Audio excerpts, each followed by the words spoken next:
I'm at 500 at the moment, getting ready to do my last 62.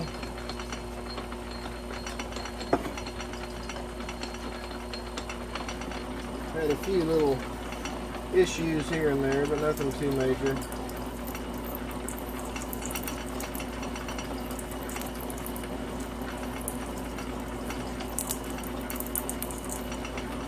So I'm cutting this groove just basically right in the center, and this will be my final depth.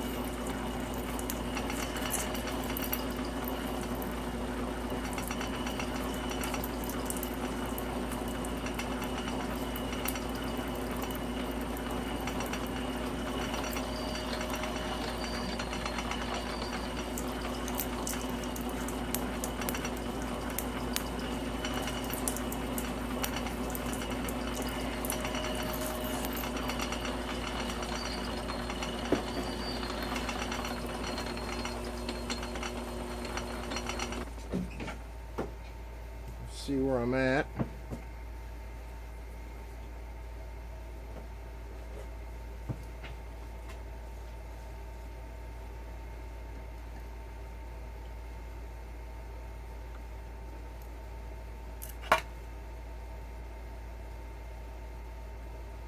I'm at 550. Is what I'm kind of thinking.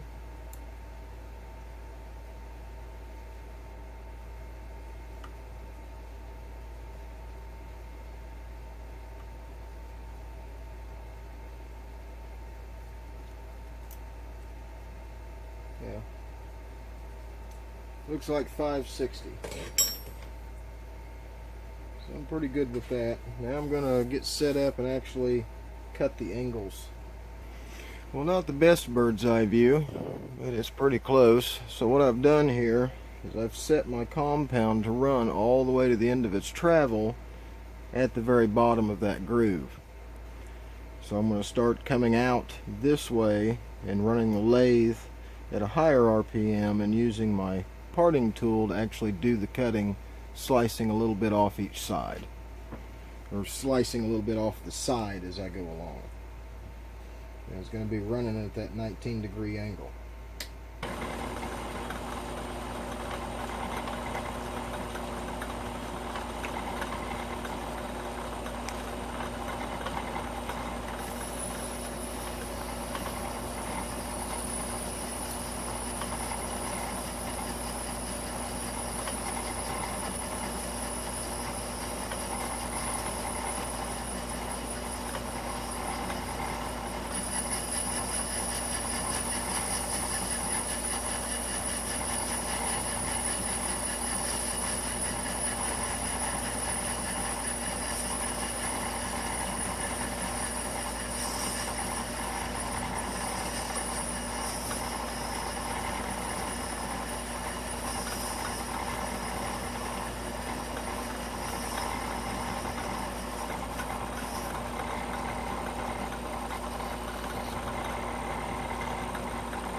Let me change angles so you can see what I'm doing.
As you can tell, I'm not machining all the way to the bottom of the groove.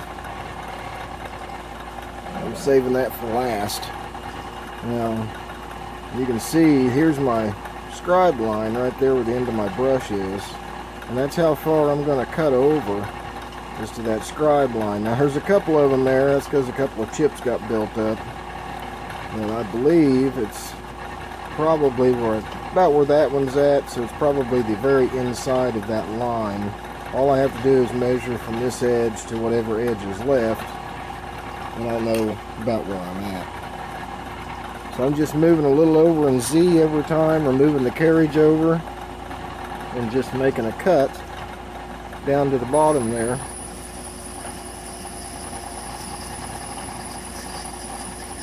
No, not quite the bottom.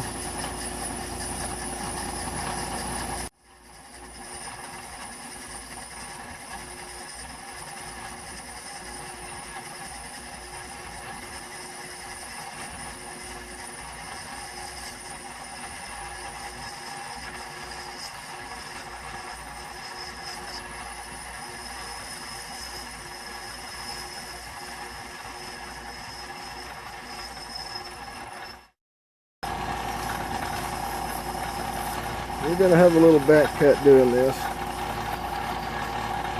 It's not horrible.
Check that edge to see about where I'm at.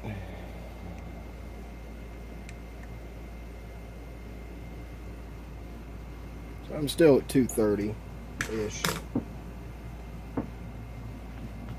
I got a little ways to go yet.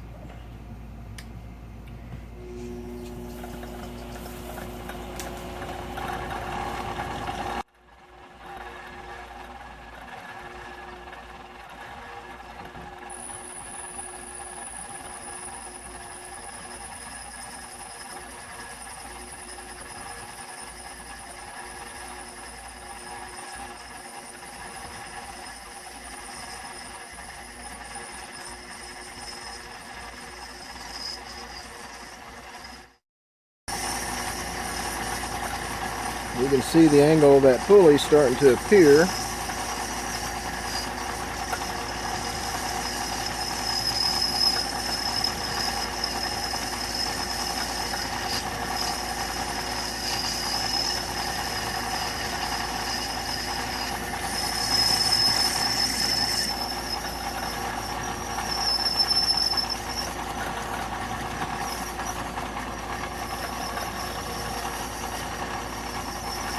Looks like the tool load's getting a little heavier at each pass.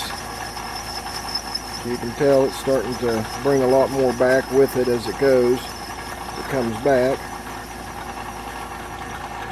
So it's just like in threading, you can run a cleanup pass through it.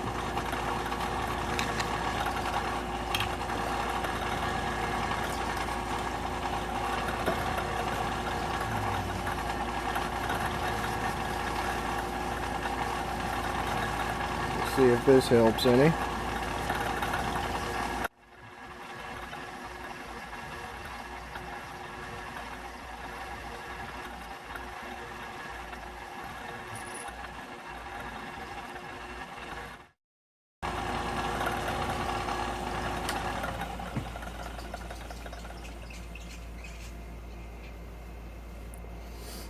Well, it looks like the cleanup pass kind of helped.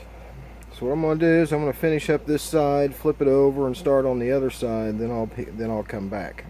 So I've got the pulley turned around on the flywheel now, and I've discovered something during my cut that I wasn't real happy with. the angle of my compound had gotten changed, more than likely somewhere whenever I was doing my my original plunge cuts with this cutter. So I had to change the angle back about halfway through the cut. It shorted me a little bit. Don't know if this is going to come out now or not, but the whole idea is the same on this other side, is to go ahead and cut it at that angle straight back to the bottom. Well, my bottom now is the width it needs to be. So hopefully this comes out right where it kind of lands on this line. So what I'm going to do is I'm going to cut until this top section here, from this edge to this line, is 1/2 inch. And whenever that's done, I'm done. So hopefully everything lines out. So I'm going to cut this off camera, then I'll come back. The principle's still the same, just run and cut, and if anything special comes up, I'll be sure to let you know. Alright, here we are. Here's the pulley after it was finished being cut. I was worried a second ago that I wasn't going to have enough room to do everything I needed to do. Well, it turned out I was really close. But everything turned out okay. And what I've got here is I've got a pulley that is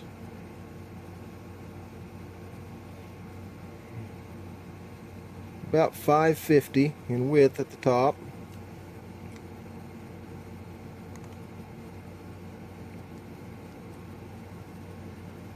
about 562 in depth, and that bottom section is about 210. I'd say 207. So will it fit the 1/2 inch belt?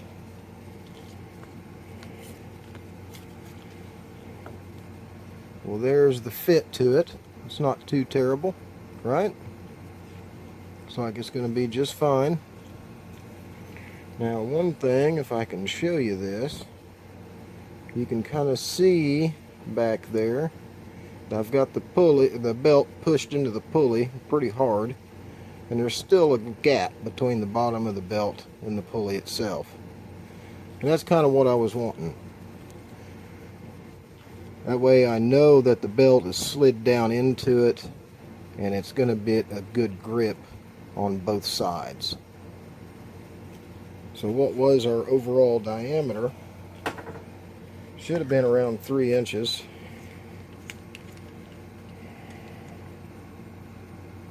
So yeah, just about 10 off. And by the time it gets down in there, it may be, you know, roughly 2.5, something like that. So that's it. I mean, you pretty much already know how to put it on the treadmill motor at this point. So the next time you see this, it should be getting put onto a drill press and be used. Thank you to all my subscribers for keeping up with me and watching these videos. If you haven't subscribed yet, please do. You can always follow me and like me on Facebook. Also, I have the link there right with the video. So thank you guys for watching. Everybody take care, stay safe, and we'll see you in the next episode.